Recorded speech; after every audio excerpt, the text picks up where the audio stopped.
a symbol of female beauty of all times and peoples. One of the most beautiful women in the history of the world. This is how the famous Cleopatra was portrayed in numerous films by the most beautiful actresses. There are many legends and mysteries associated with the name of Cleopatra. Let's try to solve some of them. Well, who was Cleopatra? Is that true that she was married to her own brother? What did she really look like? How did the legendary queen die?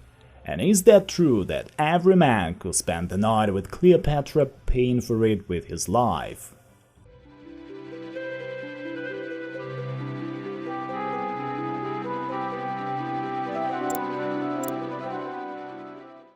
Cleopatra came from the family of Ptolemy I Soter, the closest associate and commander of the famous Alexander the Great, who founded the Egyptian state after Alexander's death.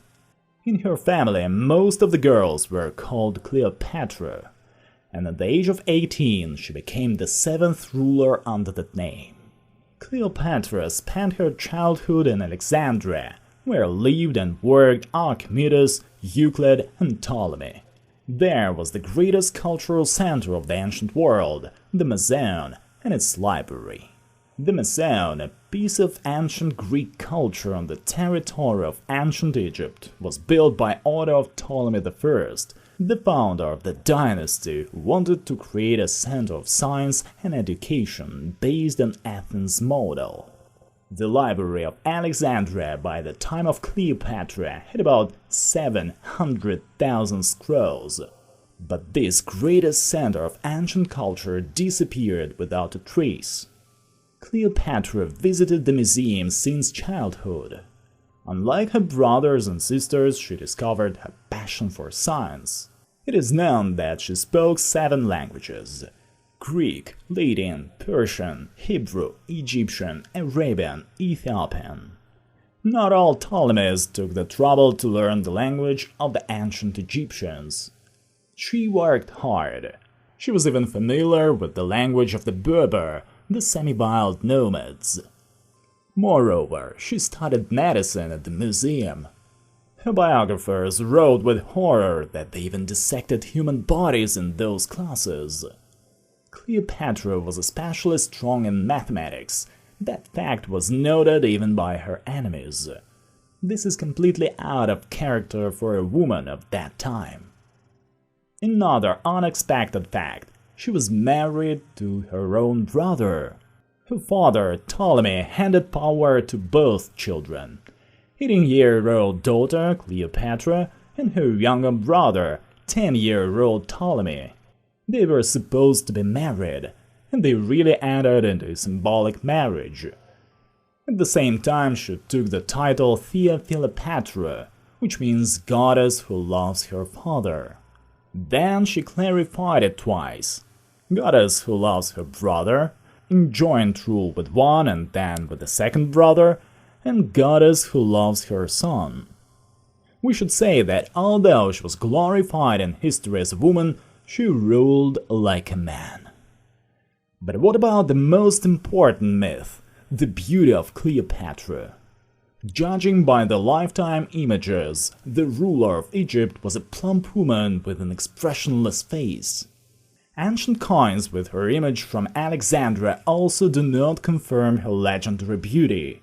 In those coins we see a rather unpretty woman. A hooked nose, a protruding chin, masculine features. She probably inherited the appearance of the Ptolemaic family: a rather long straight nose, a strong chin, a high forehead, a strict profile.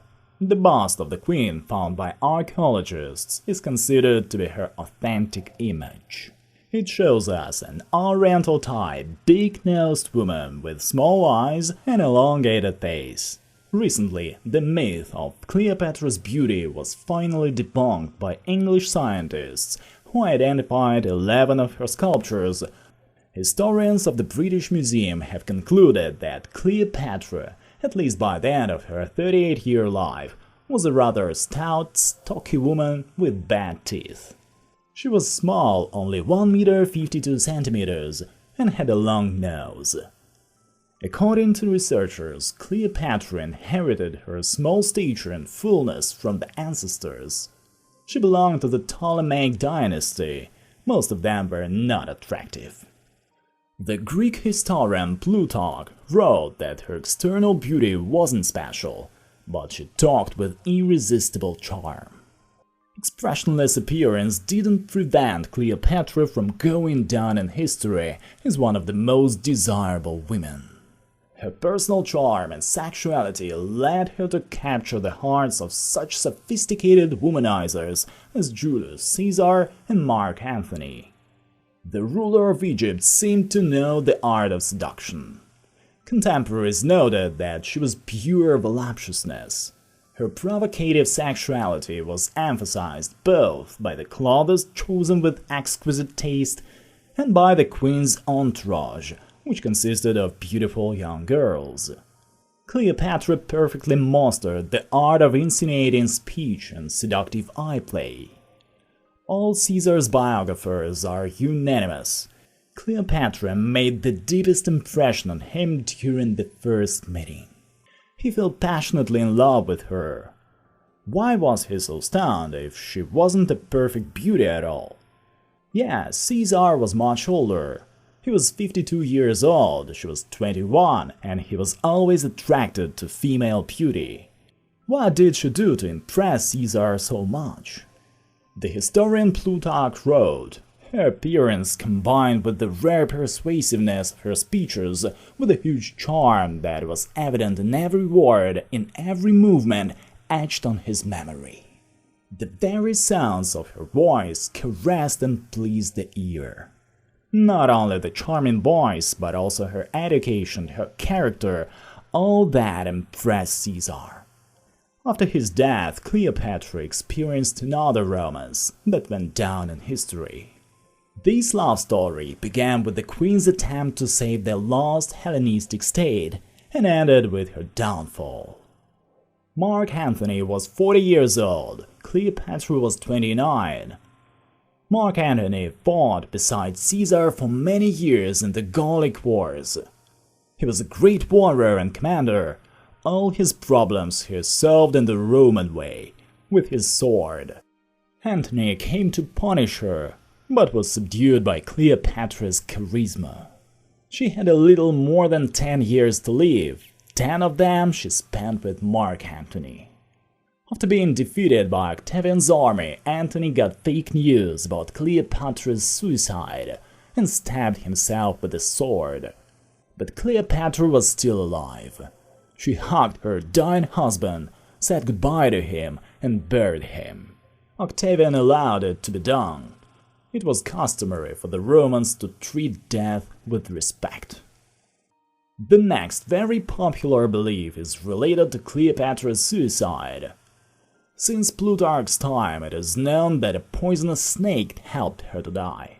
Until now, there are disputes among historians about what kind of snake it was, either an Egyptian cobra or a horned viper. Historians argue for the simple reason no one has found the snake itself, so maybe there was no snake at all. Against the version with the snake evidence the fact that 2 of her maids, Iris and Charmon, died instantly with Cleopatra. But even one of the most venomous snakes, the Egyptian cobra, couldn't kill 3 people in a row by beating them one by one. And it's not because of its peaceful nature. The snake isn't able to produce enough poison quickly. It is also well known that any snake tends to disappear immediately after the first bite. It is likely that Cleopatra chose a less painful way of suicide. In ancient Egypt, people knew a lot about poisons, so we can assume that the Egyptian queen, the last representative of the Ptolemaic dynasty on the Egyptian throne, used one of them to die an instant painless death.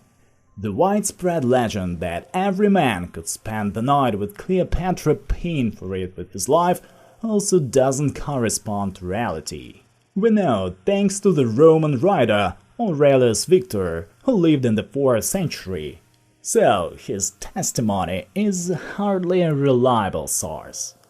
According to recent studies of English and Italian scientists who discovered ancient Egyptian papyri, Cleopatra was busy exclusively with state affairs from early morning till late at night, so she simply didn't have energy and time for orgies. And there was no need for such a thing. According to researchers, she was high-minded and cared for the honor of her family the most. They also know that there were only two men in her life, Julius Caesar and Mark Antony. Cleopatra became the last formally independent ruler of one of the Hellenistic states, Egypt. With her death, Rome became the world ruler. The Hellenistic period changed to the Roman era. But where did the myth of Cleopatra's extraordinary beauty come from? It turned out that Octavian Augustus, who destroyed the Egyptian monarchy, didn't want to recognize the political merits of the Egyptian queen and launched rumors about the purely feminine reasons for Cleopatra's influence on Julius Caesar and Mark Antony. By the way, he also ordered to destroy all of her lifetime images. But some of them survived, and thanks to them, we know now what Cleopatra really looked like. There are many legends around Cleopatra to this day. No coincidence, they don't tell stories about insignificant people. Do like and subscribe if you enjoyed this story. Oh, and click on the bell so you get notified when the new episode comes out.